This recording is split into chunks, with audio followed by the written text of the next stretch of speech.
Hey guys, ये video आपको अच्छी लगे तो वीडियो को लाइक करना, शेयर करना और सब्सक्राइब करना। मैं यहाँ पे एक नई सीरीज स्टार्ट करने वाला हूँ और यहीं पर ये वीडियो स्टार्ट होती है। फर्स्ट सीन में हमें कोई बंदा दिखाया जाता है जो गालियाँ बक रहा होता है और फिर हमें एक दिन की बात बताई जाती है कि यहाँ पे बहुत सारी डंजन्स अपीयर्स होती हैं। मतलब ये कोई सिटी है जहाँ कोरिया का कोई जगह है जहाँ पे बहुत सारी डंजन्स अपीयर हो रही हैं और वहाँ पे बहुत सारे लोगों के पास पावर्स आ रही है जिनको अवेकनर कहा जा रहा है और जिनके पास सुपर पावर्स आती हैं और वो सेम टाइम पे ही अवेकन हुई और सेम टाइम पे ही डंजन्स ओपन हुई। लेकिन दुनिया में कुछ लोग ऐसे भी होते हैं जिनके पास पावर्स नहीं होती और वो एकदम यूजलेस होते हैं। जिनके पास कोई पावर नहीं होती उनको पावरलेस ह्यूमंस कहा जाता है, जो फालतू गड्ढर के काम करते हैं, दूसरे काम करते हैं।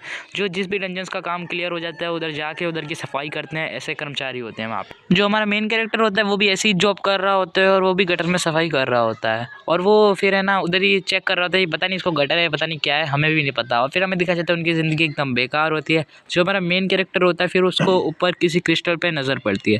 वो क्रिस्टल बहुत ज़्यादा ग्लो हो रहा होता है तो हमारा मेन कैरेक्टर की नज़र उधर जाती है। वो कहता है कि ये तो बहुत ज़्यादा ग्लो हो रहा है, तो वो थोड़ा आगे बढ़ता है, उस क्रिस्टल के पास जाता है और पाइपों के सहारे उस क्रिस्टल को लेने के लिए ऊपर चढ़ने लग जाता है और उस क्रिस्टल तक अपना हाथ पहुंचाता है। क्रिस्टल को वो ले लेता है मगर गलती ये हो जाती है कि जिस पाइप पे उसने पैर रखा था वो पाइप पे उसका पैर फिसल जाता है और पैर से फिसलते ही वो डायरेक्ट उस पानी में गिर जाता है। फिर वहाँ पे एक बंदी आती है जो अपना मास्क हटाती है। हमें पता चलता है कि ये उसकी फ्रेंड होती है और वो अपना मास्क हटाने के बाद हमें पता चलता है वो एक लड़की है। फिर वो लड़की कहती है, कांग युआन, क्या तुम, अरे चोट तो नहीं लग गई? जो हमारा मेन कैरेक्टर होता है वो कहता है ये ख़राब ज़िंदगी। और जो फिर वो अपना मास्क हटाता है और वो एक स्माइल देता है और कहता है वो तो मैं गलती से, मेरा पैर फिसल गया इसलिए मैं गिर गया। और फिर हमें इसका नाम भी बताया जाता है, इसका नाम कांग युआन वू है और ये एक नॉर्मल सिटीज़न है और इसके पास कोई भी पावर नहीं है। बस हमें इतना पता चलता है और उसके पास जो क्रिस्टल है, क्रिस्टल मोसा कलेक्शन है उस पर।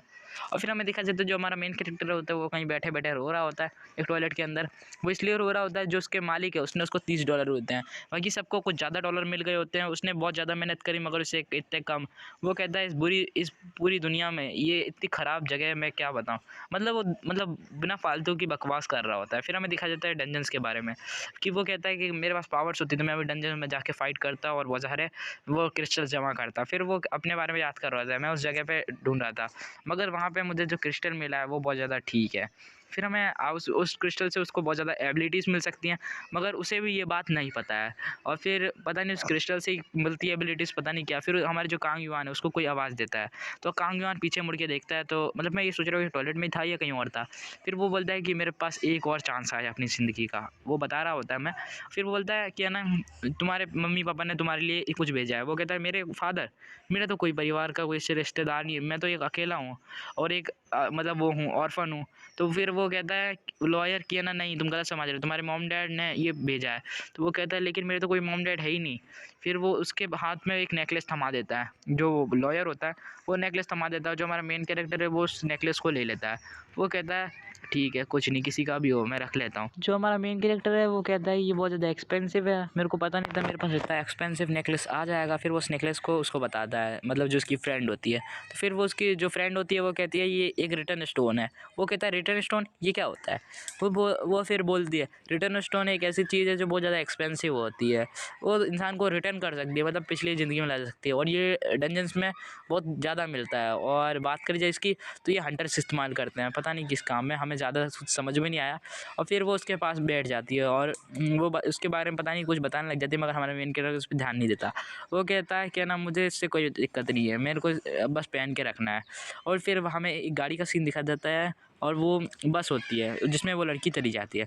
फिर हमें हमारे मेन कैरेक्टर के घर का सीन दिखाया जाता है जहाँ पे वो बैठा डंजन, मतलब वो एक न्यूज़ देख रहा होता है जहाँ पे एस स्टार का एक बहुत बड़ा हंटर उधर बात कर रहा होता है और जो हमारा मेन कैरेक्टर है वो उस न्यूज़ को अच्छे से देख रहा होता है। वो कहता है ये एक एस रैंक का हंटर, मुझे उससे कोई फ़र्क नहीं पड़ता। और वो बोलता है कि अभी जल्दी ही एस रैंक की एक डंजन ओपन होने वाली जो सबसे पावरफुल होगी, वहाँ कोई नहीं जाएगा और सारे एस रैंक के हीरोज़ जाएंगे।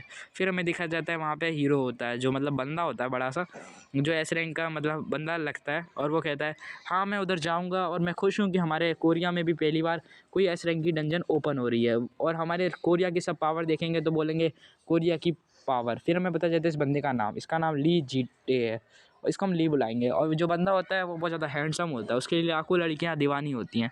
फिर हमें दिखाया जाता है उसके बारे में बताया जाता है। फिर जो हमारा मेन कैरेक्टर वो कहता है ज़्यादा गुस्सा है ना मैं इसको मार डालूंगा, मतलब वो ऐसी गुस्से में कुछ कह रहा होता है। और वर्थलेस रॉक, वो अपने लॉकेट को देखता है, कहता है बेवकूफ़ पत्थर। वो पत्थर को पता नहीं क्या क्या कह रहा होता है, लॉकेट को, उसका नेकलेस को। फिर वो उसको अपने हाथ में दबा के रख लेता है अचानक उससे मतलब जैसे ही वो अपने हाथ में पकड़ता है तो उसमें इतनी ज़्यादा लाइट निकलती है, उस लाइट को वो देख नहीं पाता और वो अपनी आँखें बंद कर लेता है और जैसे ही वो आँखें खोलता है तो वो एक अलग ही डायमेंशन में पहुँच जाता है। फिर वो अपना सिर हिलाते हुए सब जगह देखने लग जाता है और सब जगह फिर उसको एक सिस्टम दिखाता है जहाँ पे एक विंडो ओपन होती है और वहाँ पे लिखा होता है थ्रो योर लिटमस, मतलब तुम अपना ब्रेन थ्रू करो, मतलब अपनी पावर्स बढ़ाओ और अपने माना को अवेकन करो जिससे तुम्हारी बॉडी की पावर इंक्रीज़ हो, मतलब उसमें ऐसे कुछ लिख के आता है। जो हमारा मेन कैरेक्टर होता है वो कहता है क्या माना, मेरे पास तो कोई माना नहीं है। फिर सिस्टम कहता है कि तुम्हें इस हेल का सबसे स्ट्रॉन्गेस्ट बंदा बनना है और इसके लिए तुम्हें बहुत मेहनत करनी पड़ेगी। फिर वो कहता है क्या हेल का स्ट्रॉन्गेस्ट बंदा ये क्या कोई नर्क है जिसका नाम हेल स्ट्रॉन्गेस्ट है शायद, तक वो कंफ्यूज होता है। वो कहता है मगर ये बहुत मुश्किल है कि मैं यहाँ पे सर्वाइव कर जाऊँ। उधर उसमें लिख के आ रहा होता है सारा इन्वेंट्री में, और वो कहता है लेकिन ऐसा कैसे हो सकता है, मैं कोई नर्क में कैसे आ सकता हूँ। वो कहता है फाइनल इसका क्या मतलब है, वो बहुत ज़्यादा डरा हुआ होता है और फिर वो कहता है अब मुझे क्या करना चाहिए, वो बहुत ज़्यादा कन्फ्यूज़ था। वो कहता है ये जगह बहुत ज़्यादा अनोइंग है और फिर वो उस जगह की तरफ देखता है और चिल्लाता है कि भाई कोई है यहाँ पे, ऐसे वो चिल्ला रहा होता है उस जगह पे, जिससे वो सोच रहा होता है कि इधर कोई मिल जाए तो वो उससे उससे पूछे कि भाई रास्ता कहाँ है।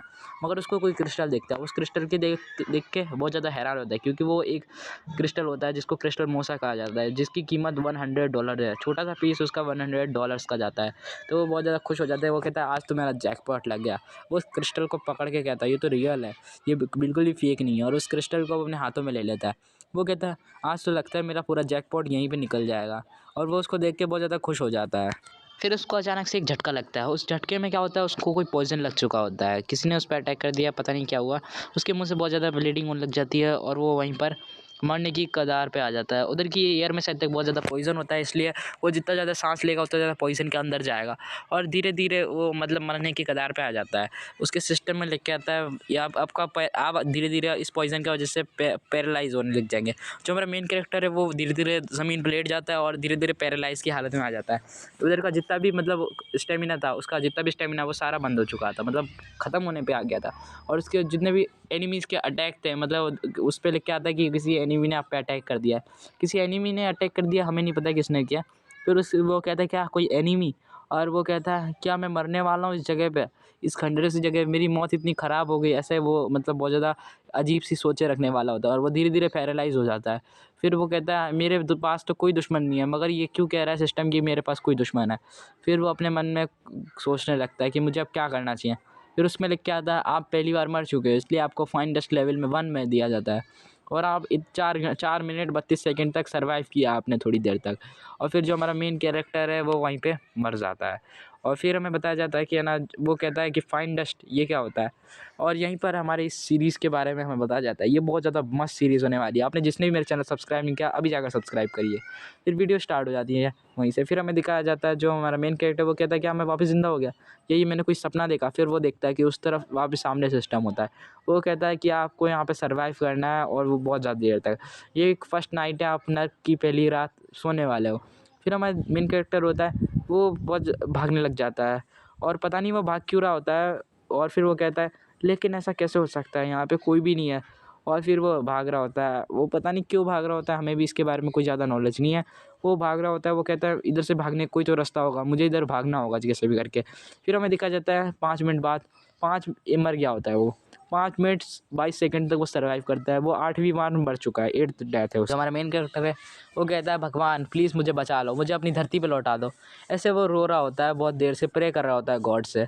और वो कहता है इधर मैं जितनी बार हर बार मर रहा हूँ जिंदा हो रहा हूँ, ये क्या, ये तो मरने से भी बुरा टॉर्चर है, ऐसा वो कह रहा होता है। फिर हमें दिखाया जाता है वो कहता है कि उसके सिस्टम में कभी 11 मिनट 13 सेकंड वो सर्वाइव कराए, फिर वो धीरे धीरे हर बार मर जाता है। इस बार वो 11वीं बार मर चुका है। फिर वो कहता है कभी मैं इस पॉइज़न से मर जाता हूँ, कभी मैं पैरालाइज़ हो जाता हूँ, मुझे क्या हो जाता है। फिर वो एक जगह बैठ जाता है और वो कहता है मुझे क्या करना चाहिए भगवान आप बताइए। फिर वो सोचता है कि ये जो जगह है मेरे को पता नहीं क्या करना चाहिए इधर, और फिर वो कहता है अब मैं मरने वाला हूँ लगता है, ऐसे मतलब वो कह रहा है मैं जितनी बार मर रहा हूँ उतनी बार मुझे गुस्सा आ रहा है, या एक बार मार ही दो या एक बार ज़िंदा ही कर दो, कुछ तो करो। फिर हमें दिखाया जाता है वो 24 मिनट 22 सेकंड मतलब 55 सेकंड सर्वाइव करा होता है अब की बार। फिर वो 14 डेथ होती है, वो थोड़ी ज़्यादा देर तक सर्वाइव कर लेता है। फिर 15 डेथ होती है, वो थोड़ी ज़्यादा देर तक सर्वाइव करता है। फिर वो क्या करता है, एक जगह बैठ के योगा करने लग जाता है। योगा ही होता है शायद, वो अपनी सांस को अंदर बाहर कम ज़्यादा कर रहा होता है, जिससे है ना वो जल्दी मरे नहीं और ज़्यादा देर तक वो सर्वाइव कर सके। जो होता है उस पर पॉइजन कोई असर ज़्यादा नहीं करता। वो कहता है ये ब्रीथिंग टेक्निक है, उसको किसी ने सिखाई होती है। वो अपने पास्ट में याद करता है कि जो इसकी चेस्ट है उसमें ज़्यादा जितनी ज़्यादा कैपेसिटी होगी उतनी देर तक वो सांस को ले सकता है, और वो अपनी सांस को ले लेता है। और वहाँ पे कोई बंदा होता है, उससे कहता है तुम इतने छोटे होकर भी इतनी ज़्यादा देर तक अपनी सांस की कैपेसिटी को रख सकते हो। ये पता नहीं ये बंदा कौन था जो उससे ये कह रहा था, शायद तक ये उसका डैड हो सकता है। और जो हमारा मेन कैरेक्टर है वो धीरे धीरे वापस पैरालाइज़ हो जाता है, और पैरालाइज़ होने से पहले उसका लेवल अप हो जाता है। और फिर हमें दिखाया जाता है कुछ थोड़ी देर बाद, जब वो 28 बार मर चुका होता है और वो वहीं पर बड़ा कसरत कर रहा होता है, अपनी हड्डियों को चटका रहा होता है। वो कहता है मैं यहाँ पे आया हूँ जितनी बार मर चुका हूँ, और जो मेरी बॉडी है वो बहुत ज़्यादा हल्का फील कर रही है, जैसे कि मैं बहुत ज़्यादा हल्का हो चुका हूँ। और मेरा जो लेवल है वो धीरे धीरे बढ़ रहा है, और मैं धीरे धीरे हाई लेवल पे आ रहा हूँ। फिर हमें दिखाया जाता है उसकी नई स्किल्स ऑपरेट होती है। उन नई स्किल्स में हमें दिखाया जाता है पॉइजन ब्लड नाम की एक रेयर स्किल होती है जो ऑपरेट हो जाती है। जो वो कहता है क्या पॉइजन ब्लड ये कौन सी स्किल है, इससे क्या शायद मैं लगता है मुझे कि मैं किसी को भी पॉइजन दे सकता हूँ। और जो हमारा मेन कैरेक्टर है वो कहता है कि लगता है मैं इससे किसी को भी डैमेज दे सकता हूँ। तभी वो फिर कहता है लेकिन ऐसा तो मुझे नहीं लग रहा मैं किसी को डैमेज दे सकता हूँ, यहाँ पे तो कोई है ही नहीं डैमेज वाला। फिर वो क्रिस्टल्स के पास जाता है और सोचता है मैं इन्हें देता हूँ पॉइजन ब्लड। तो वो कहता है क्या नॉनसेंस वाली दिमाग लगा रहा हूँ, एक थिंग को क्या मैं कोई पॉइजन दे सकता है। तो फिर वो थोड़ा आगे चलता है, वहाँ पे देखता है हम ट्रक गिरा होता है, उस पर लिखा होता है सीओल। फिर वहाँ पे कुछ क्रिस्टल्स गिरे होते हैं, और जो हमारा मेन कैरेक्टर है वो क्रिस्टल्स को इकट्ठा कर रहा होता है। वो कहता है ये क्रिस्टल मौसा मैं अपने वर्ल्ड में होता तो अभी तक इनको बेच चुका होता। ये रियल है मगर मैं कर भी क्या सकता हूँ, ऐसा हो सकता है कि मैं किसी डंजन में हूँ जहाँ पे इसको हेल बताया जा रहा है। जो हमारा मेन कैरेक्टर है उसकी इन्वेंटरी खुल जाती है, उसमें कहा जाता है अब तुम अपनी इन्वेंटरी में क्रिस्टल्स को संभाल के रख सकते हो, तुम्हें चिंता करने की कोई ज़रूरत नहीं और क्रिस्टल्स को ले लेके भटकने की ज़रूरत नहीं है। फिर उसके हाथ में से एक क्रिस्टल मोसा अपने आप गायब हो जाता है। वो कहता है ये क्या हो गया, या अब मैं क्रिस्टल मोसा को अपने घर पर भी ले जा सकता। फिर इसकी इन्वेंटरी में शो करता है कि इसका वजन 1.16 किलोग्राम है और तुम इसको संभाल के रख सकते हो और जब चाहे वो आप ले सकते हो। वो बहुत ज़्यादा खुश हो जाता है, वो कहता है क्या अब मैं बहुत सारे ये इकट्ठे कर सकता हूँ। वो तो खुश था। और फिर हमें दिखा जाता है वो कहता है कि लगता है कोई मुझ पर अटैक कर रहा है, और पीछे मुड़ के देखता है तो वहाँ पे बहुत ज़्यादा मॉस्क्यूटो की आर्मी होती है जो उस पर उसका खून चूसने के लिए आगे बढ़ चुकी होती है। और यहीं पर ये एपिसोड एंड हो जाता है। ये वीडियो आपको अच्छी लगी तो वीडियो को लाइक करना, शेयर करना, सब्सक्राइब करना। Thanks for watching.